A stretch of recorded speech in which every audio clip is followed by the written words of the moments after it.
নমস্কার, আমি লিপি সাহা। আপনারা আমাকে তো চেনেন, আমার পরিচয় আর কি দেব। আমি তো খুবই একজন ফেমাস মানুষ, তাই না? তো চলে আসলাম আজকে আরেকটা নতুন ভিডিও নিয়ে। কি অবস্থা, কেমন আছেন সবাই? আশা করছি সবাই খুব খুব ভালো আছেন। আমি কিন্তু এতটুকুও ভালো নেই।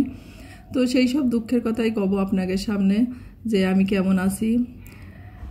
তো আমার ভিডিওটা কিরা কোন জায়গার থেকে দেখতেছেন যদি পারেন তো একটু কমেন্টের মাধ্যমে জানিয়েন, কষ্ট করে একটুখানি লিখে, তাতে একটু খুশি হয়ে যাবানে। তা যাই হোক, এই যে সকালবেলা দেখেন কি কাজ নিয়ে বসে গেছি। আমার স্বামী কয় আমি নাকি কোনো কাজ করি নি, সারাদিন শুধু খাই, রান্না করি আর শুয়ে শুয়ে মোবাইল টিভি। তা এ কি কোনো কথা কন? তাইলে আমার সংসারের কাজগুলো কিটা করে দেয় আপনারাই কন। আমি সারাদিন সেই সকালবেলা উঠি আর সারাদিন এত কাজকাম করি, তারপরেও কোনো সুনাম নেই। আমি নাকি কাজই করি না। তো এই যে সব কিছু নামাই দিছে, সব পরিষ্কার জিনিস। আমার স্বামী কয় এগুলোরে আবার ভালো করে মুছে টুজে পরিষ্কার করে রাখো। বসে বসে এই কামই করতেছি। আর আমাদের হিন্দুদের কথা আপনাদের সাথে আর কি কব, এগের আর নিয়ম কানুনের কোনো শেষ নেই জানেন। এগের হচ্ছে মাংস খাবে, পেঁয়াজ রসুন খাবে, তার জন্যই থালা বাসন আলাদা লাগবে। আবার নিরামিষের জন্যই আলাদা থালা বাসন লাগবে। আবার মাছ খাবে, সেটার জন্য আলাদা থালা বাসন লাগবে। আবার একাদশীর দিন আলাদা থালা বাসন, ঠাকুরের থালা বাসন আলাদা। আর এ থালা বাসন, এই থালা বাসনের শখ করে আমার মাথাটাই মাঝে মাঝে ঘুরে যায়। এইটা ওইটার সাথে এটা লাগানো যাবে না, এটার সাথে সেইটা লাগানো যাবে না, মানে নিয়ম আর নিয়ম, নিয়মের কোনো শেষ নেই আমাকে হিন্দুদের মধ্যে। মাঝে মাঝে এত বিরক্ত লাগে এই সমস্ত নিয়ম দেখলে আমার কাছে, তা আর কি কব। আর আপনারা শুনলেও আপনাদের মাথা ঘুরে যাবে যারা আর কি জানেন না আমাদের নিয়ম কানুন সম্পর্কে। তো যাই হোক, আমার সামনে যে দেখতেছেন যে পাতিল মানে একটার পরে একটা হাঁড়ি পাতিল বসানো রয়েছে, এগুলো কিন্তু একটাও আমার স্বামীর টাকায় কিনা না, সব আমার স্বামীর জামা প্যান্টের বিনিময়ে নেওয়া। তো দেখেন, আমি যে সংসারে এত কিছু করতে চাই আর এত কিছু করি, তারপরেও আমার স্বামীর কাছে আমার কোনো নাম নেই। সে সবসময় শুধু কয় যে আমি কিছুই করি না নাকি, আমি বলে কিচ্ছু করতে পারি না। তো এই জন্যই সব কিছু আবার নামাই দিছে যে খালি শুয়ে থাকবে আর মোবাইল টিপা, কাজ করো, কাজ করলে কাজে দিবে, শরীর ভালো থাকবে, সবসময় শুধু এই উপদেশ দেয়, বুঝেছেন? তো আমার এই মনের দুঃখের ঠেলায় আমি মাঝে মাঝে মনে হয় যে এই সংসার ধর্ম সব ত্যাগ করে চলে যায়। কিন্তু কি করবো, ওই যে আছে পিছনের একটা পিছুটান, ওই পিছুটান যদি না থাকতো তাহলে কবে চলে যেতাম এই স্বামীরে সাইডে। তারে যারে ভালো লাগতো তারে নিয়ে সংসার করতো। তাই দেখেন, ভাঙাচুরো ব্লেন্ডার দিয়ে প্রতিদিন সব মশলাপাতি ব্লেন্ডার করি। আর উপরে এই যে সুন্দর সুন্দরটা থুয়ে দিছে, সে আমারে দিবে না, কয় যে এগুলোও ভেঙে ফেলাই দিবে না, তা যেটা ভেঙেছো সেইটা দিয়েই কাজ চালাও। তা আমি এখন সেটা দিয়েই কাজ চালাচ্ছি। আর বাসা যখন চেঞ্জ করি, আমার স্বামীর সে 15-20 বছরের জামা কাপড় সব বস্তা বইরে বইরে ধুয়ে দিছিল, তাই এক বাসাতে আর এক বাসায় টাইনে নিয়ে বেড়াই।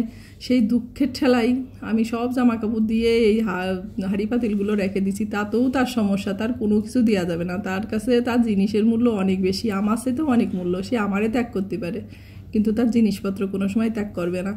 তাই এই দেখেন কি পরিষ্কার জিনিসপত্র সবই নামাই দিছে, আবার এগুলোরে মুছতেছি আমি। সে আর কোনোদিন আমার দুঃখ বুঝলো না, কষ্ট বুঝলো না। আশেপাশে কত মানুষই দেখি, তাদের রান্নার লোক আছে, কাজের লোক আছে, ঘর মোছা লোক আছে, জামা কাপড় ধোয়া লোক আছে, আর দেখে আমার বুকটা ফাইটে যায়। আর আমি সারাদিন দাসীবাদীর মতো কাজ করতে থাকি, তাও আমার কোনো সুনাম নেই। এমনকি তার ছেলের লেখাপড়ার দায়িত্বটাও আমার দিয়ে থুয়ে দিয়েছে। সে যে টাকা খরচ করে আমারে পড়াশুনো করাইছে, তাই তার দায়িত্বটাও আমার নিতে হচ্ছে। তা দেখেন, অল্প একটুখানি আমার প্রতি দয়া মায়া হয়েছে, তাই আমি যা মুছে দিলাম সব জিনিসপত্রগুলো, আবার সে হচ্ছে ব্যাগে ভরে রাখতেছে, মানে পলিথিনের মধ্যে ভরে ভরে রাখতেছে, যাতে আর ময়লা না হয়। তো কইলাম না, আমার স্বামীর হচ্ছে জিনিসপত্রের প্রতি খুব মায়া, তার হচ্ছে তার বসছেতেও জিনিসপত্রের প্রতি মায়া, সত্যি কথা। আর একখান জিনিস খুঁজে পাইছিলাম যার জন্য খুব খুশি লাগতেছিল, মানে গতবার শীতকালে এই জিনিসটাই আমি সারা বছর ধরে খুঁজে খুঁজে পাচ্ছিলাম না, কনে থুইছে আর জিনিসপত্র সব একটার পরে একটা ছিল, কোন জায়গায় রাখিছি খুঁজে পাচ্ছিলাম না।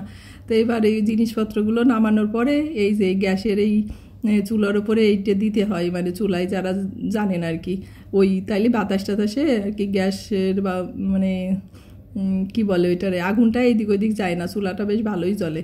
তাই রেখে দিলাম বাইরে। আর এই যে টিফিন বাটি আছে বেশ কয়েকটা, কোনো কাজে লাগে না। আত্মীয় স্বজন তো আশেপাশে কে একটাও নেই যে এর বাসায় ওর বাসা থেকে খাওয়ান আসবে, মানে খাবার আসবে, খাওয়া দাওয়া আর কি জিনিস।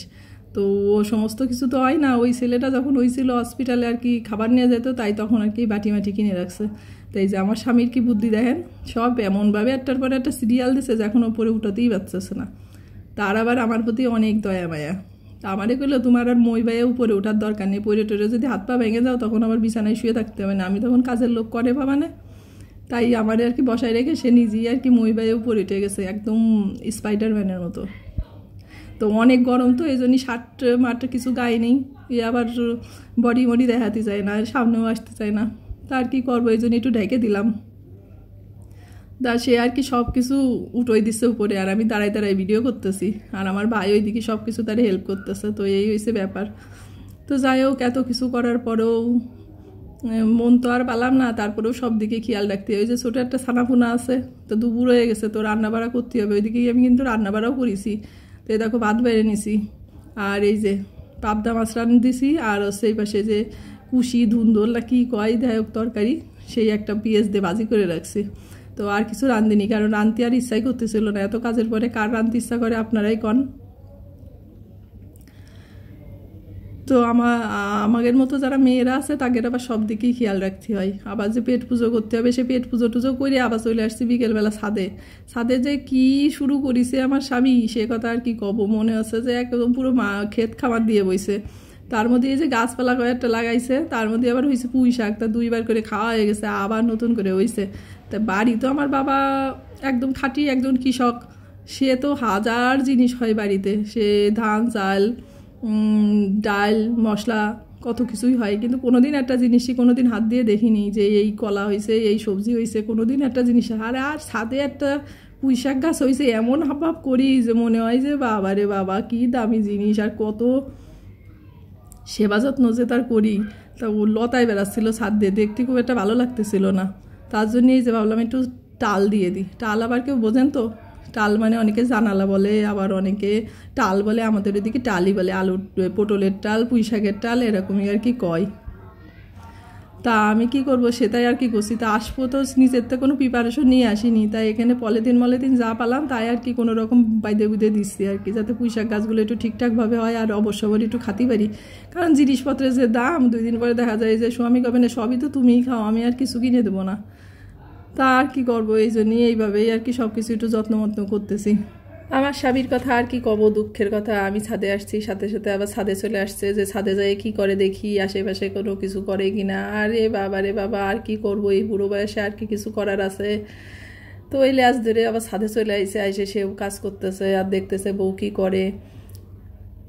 কি কত কত দুঃখের কথা, আর কব না, বলি তো বুকটা ফাইটে যায়। দেখেন আমি কি করতেছি, আপনারা একটু দেখেন।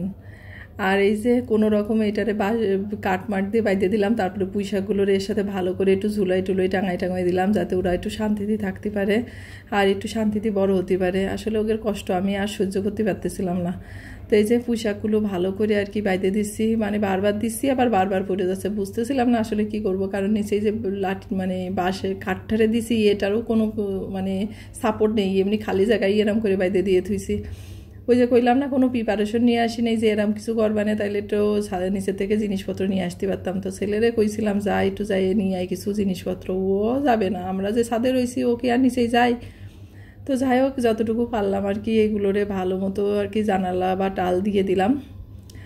আর কি কব, যদি ভালো লাগে তাইলে একটা লাইক করে দিয়েন, আর যদি আর একটু ভালো লাগে তাইলে ফ্রেন্ডস এবং ফ্যামিলির সাথে একটু শেয়ার করে দিয়েন। আর যারা নতুন আছেন, আজই প্রথম ভিডিওটা দেখছেন, যদি কোথাও এতটুকু ভালো লেগে থাকে তাহলে চ্যানেলটাকে সাবস্ক্রাইব করে আমার পাশে থাকেন, আর আমার দুঃখগুলোরে আপনারা একটু শুনতে থাকেন। আর এই যে দেখেন ধান গাছ সেই কবে লাগাইছি, 1 বছর হয়ে গেল, তো ধান গাছ আর যাচ্ছেই না। এই ধান গাছ উঠাই ফেলতে চাইছিলাম, কিন্তু আমার ছেলে কয় না মা থাক। তো থাক ছেলে যখন চাইছে থাক তো থাক।